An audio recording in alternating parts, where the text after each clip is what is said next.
Brain ബൂസ്റ്ററിൻ്റെ പുതിയൊരു വീഡിയോയിലേക്ക് എല്ലാവർക്കും സ്വാഗതം. ഈ എപ്പിസോഡിൽ നമ്മൾ കുറച്ച് ക്വിസാണ് ആഡ് ചെയ്ത് കൊടുത്തിരിക്കുന്നത്. കുട്ടനാടിലെ കഥാകാരൻ എന്നറിയപ്പെടുന്നത് SK പൊറ്റക്കാട്, തകഴി, ഉറൂബ്, വൈക്കം മുഹമ്മദ് ബഷീർ. ഉത്തരം തകഴി. 7 ടൺ 10 ക്വിൻ്റൽ 34 കിലോഗ്രാം എത്ര കിലോഗ്രാം ആണ്? 7034, 5232, 8034, 51. ഉത്തരം 8034. 10 കൊണ്ട് ഹരിക്കുമ്പോൾ ശിഷ്ടം വരാത്ത ഏറ്റവും വലിയ നാലക്ക സംഖ്യ ഏത്? ഉത്തരം 9990. ഒരു സ്കൂളിൽ ഒരു ബക്കറ്റ് ചോറ് പാഴായി പോകുന്നു എന്നാണ് കണക്ക്. ഒരു കുട്ടി 200 ഗ്രാം ഭക്ഷണം കഴിക്കും. 12 കിലോയാണ് ഒരു ബക്കറ്റ് ചോറിൻ്റെ തൂക്കം. എത്ര കുട്ടിയുടെ ഭക്ഷണമാണ് അങ്ങനെയെങ്കിൽ ഒരു ദിവസം പാഴാകുന്നത് എന്ന് കണക്കാമോ? ഉത്തരം 60 കുട്ടികളുടെ. മുത്തങ്ങ വന്യജീവി സങ്കേതം ഏത് ജില്ലയിലാണ്? കണ്ണൂർ, വയനാട്, ഇടുക്കി, പത്തനംതിട്ട. ഉത്തരം വയനാട്. രാത്രികാലങ്ങളിൽ സസ്യങ്ങൾ പുറത്തുവിടുന്ന വാതകം? Oxygen, hydrogen, carbon dioxide, nitrogen. ഉത്തരം കാർബൺ ഡയോക്സൈഡ്. ആരുടെ ജന്മദിനമാണ് ഗണിത ദിനമായി ആചരിക്കുന്നത്? Galileo, CV Raman, Aryabhata, Ramanujan. ഉത്തരം രാമാനുജൻ. ശരിയായ പദം തിരഞ്ഞെടുത്ത് എഴുതുക. ഉത്തരം അതിഥി.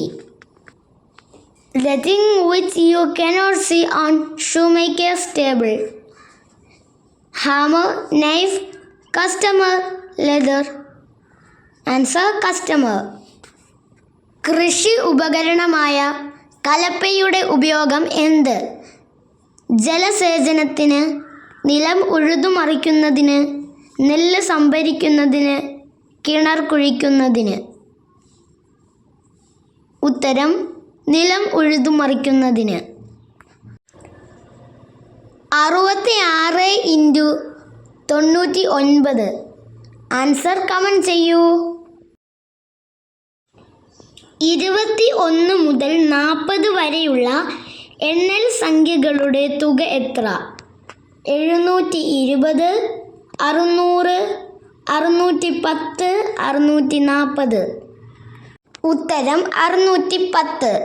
ആദ്യ സംഖ്യയും അവസാന സംഖ്യയും കൂട്ടുക. അതിനെ 2 കൊണ്ട് ഹരിക്കുക. കിട്ടിയ ഉത്തരത്തെ ആകെ സംഖ്യകളുടെ എണ്ണം കൊണ്ട് ഗുണിക്കുക.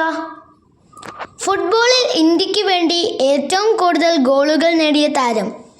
PK Banerjee, IM Vijayan, Sunil Chhetri, ബൈചുങ് Bhutia. ഉത്തരം സുനിൽ ഛേത്രി. അച്ഛൻ 150 രൂപ 2 മക്കൾക്കായി വീതിച്ചെടുക്കുവാൻ കൊടുത്തു. മൂത്തയാൾ 20 രൂപ കൂടുതൽ എടുക്കാമെന്ന് പറഞ്ഞു. ജ്യേഷ്ഠന് എത്ര രൂപ കിട്ടി? ഉത്തരം 85. കൂട്ടത്തിൽ ചേരാത്തത് എഴുതുക. മാർഗം, പടവ്, വീതി, പന്ഥാവ്. ഉത്തരം പടവ്. പഴുത്ത മാവിൻ്റെ ഇല കൊണ്ട് തേച്ചാൽ പുഴുത്ത പല്ലും കളഭം മണക്കും. ഈ വരിയുടെ അർത്ഥമെന്ത്? പഴുത്ത മാവിൻ്റെ ഇലകൾക്ക് ഉള്ള ഔഷധ ഗുണം കൊണ്ട് പല്ലിൻ്റെ കേടുപാടുകൾ മാറുന്നു. ഇതുപോലത്തെ നല്ല വീഡിയോസുമായിട്ട് വീണ്ടും വരാമെന്ന പ്രതീക്ഷയിൽ ഗുഡ് ബൈ.